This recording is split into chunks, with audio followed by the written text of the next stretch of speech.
Hello लानास, कैसे हो आप लोग। मैं मोमिता और इस चैनल पे हम पढ़ते हैं एनवायरनमेंट के बारे में। फंडामेंटल्स ऑफ एनवायरमेंटल साइंस इस यूनिट के लेसन 2 में हम एनवायरमेंटल एजुकेशन सिस्टम के बारे में जान रहे थे। तो वहाँ हमें पता चला कि हमारा जो एनवायरमेंटल एजुकेशन सिस्टम है वो मेनली 3 सेक्टर्स में डिवाइडेड है। क्या क्या? एनवायरमेंटल साइंस, एनवायरमेंटल इंजीनियरिंग और एनवायरमेंटल मैनेजमेंट। इस चैनल पे हम फोकस करते हैं एनवायरमेंटल साइंस के ऊपर। तो चलिए अपने फोकस के ऊपर फोकस करते हुए देख लेते हैं एनवायरमेंटल साइंस क्या है और इसकी इम्पोर्टेंस क्या है। एनवायरमेंटल साइंस को अगर डिफ़ाइन करनी है तो ऐसा कहा जा सकता है कि ये एक सिस्टमेटिक साइंटिफिक स्टडी है। किसका? एनवायरनमेंट का। एनवायरनमेंट में चल रहे इसके प्रोसेसेस का और उन प्रोसेसेस के इफ़ेक्ट्स का, और स्पेशली एनवायरनमेंट और ह्यूमंस यानी कि हमारे और एनवायरनमेंट के बीच में जो इंटरेक्शंस है उनका जो इफ़ेक्ट्स है वो पॉजिटिव भी हो सकता है, नेगेटिव भी हो सकता है। तो इन सब चीज़ों का जो स्टडी है, साइंटिफिक स्टडी है, उसको एनवायरमेंटल साइंस बोलते हैं। अब हम देखेंगे एनवायरमेंटल साइंस सब्जेक्ट में हमें क्या क्या सब्जेक्ट्स पढ़नी पड़ती है। अब आप लोगों को लगेगा कि एनवायरमेंटल साइंस तो ये अपने आप में एक सब्जेक्ट है, तो इसमें अब सब्जेक्ट्स की क्या बात आती है। तो चलिए वो भी देख लेते हैं। एनवायरमेंटल साइंस में हमें पढ़ना पड़ता है biology, biotic and abiotic components, जो मैं बात की थी पहले जब हम बेसिक्स पढ़ रहे थे। तो वो बायोटिक चीज़ों को समझने के लिए हमें बायोलॉजी के बारे में पढ़नी पड़ेगी। फिर आता है केमिस्ट्री, जो प्रोसेसेस की हम अभी बात कर रहे थे। तो उन प्रोसेसेस को अगर प्रॉपरली जानना है, एनवायरनमेंट में जो प्रोसेसेस है वो स्पेशली केमिकल प्रोसेसेस होते हैं, तो केमिस्ट्री को जाननी पड़ेगी। फिर आता है इकोलॉजी।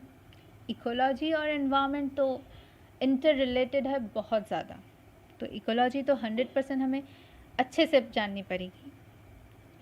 फिर आता है जियोलॉजी। अब एनवायरनमेंट पढ़ेंगे, सॉइल के बारे में जानेंगे, तो सॉइल क्या है, अर्थ क्या है, वो जियोलॉजी का पार्ट है। सॉइल के अगर हम स्ट्रक्चर देखेंगे, कंपोनेंट्स देखेंगे, तो वो जियोलॉजी का पार्ट आ गया, तो जियोलॉजी को अच्छे से जाननी पड़ेगी। फिर आता है स्टैटिस्टिक्स। स्टैटिस्टिक्स, अब मैथ्स भी पढ़नी पड़ेगी एनवायरमेंटल साइंस में।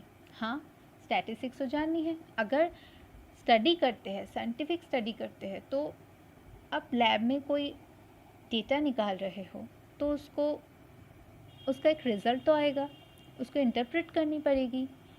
तो ग्राफ है, डेटा है, उनको इंटरप्रेट करने के लिए हमें एक स्टैटिस्टिकल मेथड को तो यूज़ करनी पड़ेगी, तो स्टैटिस्टिक्स भी है। फिर आता है मेट्रोलॉजी, रेनफॉल, ह्यूमिडिटी, ये सारी चीज़ों के बारे में जब हम पढ़ेंगे तो मेट्रोलॉजी तो आ ही जाएगा। फिर आएगा लॉ। अब लॉ भी, मतलब एनवायरमेंटल साइंस सब्जेक्ट में कितने सारे सब्जेक्ट्स हैं। एनवायरनमेंट में बहुत सारे लॉज है, गवर्नमेंट इम्प्लीमेंटेड लॉज है और बहुत कुछ है, तो ये सारी चीज़ों को जाननी पड़ेगी, वरना एनवायरनमेंट इनकम्प्लीट रह जाएगा। फिर आएगा फिज़िक्स।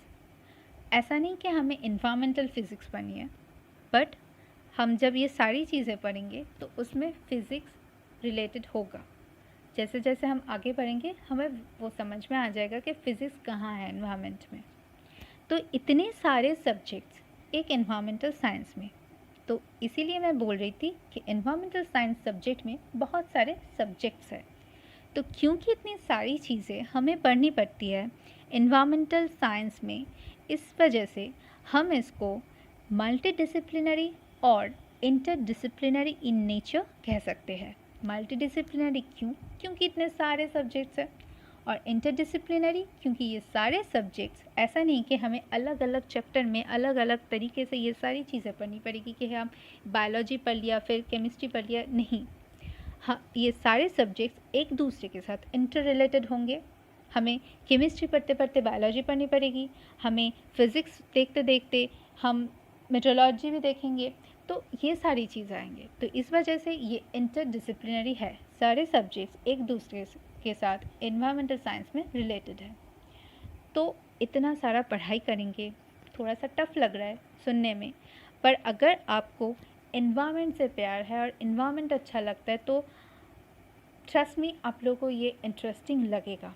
और मेरी तरफ से कोशिश रहेगी कि आपको ये स्टडी अच्छे से, ऐसा नहीं कि बोर हो जाओ, मैं कोशिश करूँगी कि इंटरेस्टिंग तरीके से और सिंप्लीफाई करके हर एक चीज़ को समझाती जाओ।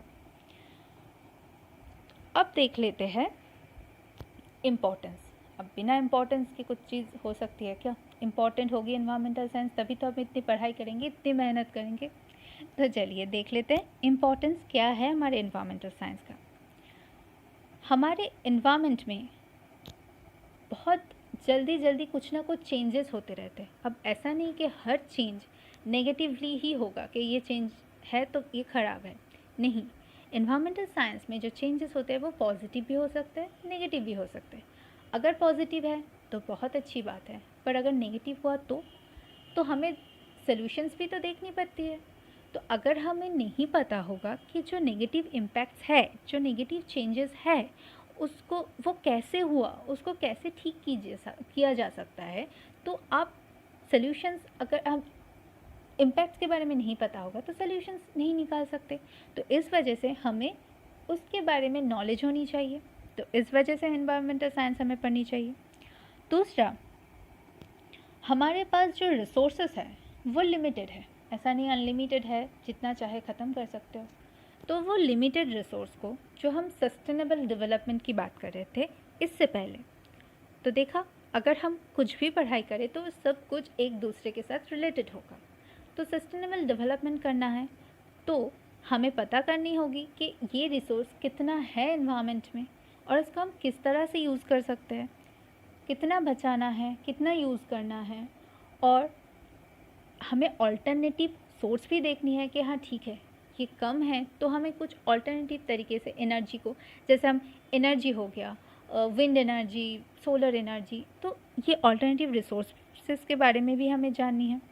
तो ये सारी चीज़ें जानने के लिए, समझने के लिए, सॉल्यूशंस निकालने के लिए, और गवर्नमेंट बहुत सारे लॉज भी इम्प्लीमेंट करते हैं। तो इन लॉज को अगर इम्प्लीमेंट करना है, कौन सा लॉ कब इम्प्लीमेंट करनी है, क्यों इम्प्लीमेंट करनी है, उसके लिए पहले तो बेसिक नॉलेज चाहिए कि अगर बिना नॉलेज के हम किसी लॉ को तो इम्प्लीमेंट नहीं कर सकते। तो ये सारी चीज़ें जानने के लिए, समझने के लिए एनवायरमेंटल साइंस पढ़ना ज़रूरी है। तो ये हो गया हमारा एनवायरमेंटल साइंस का इम्पोर्टेंस।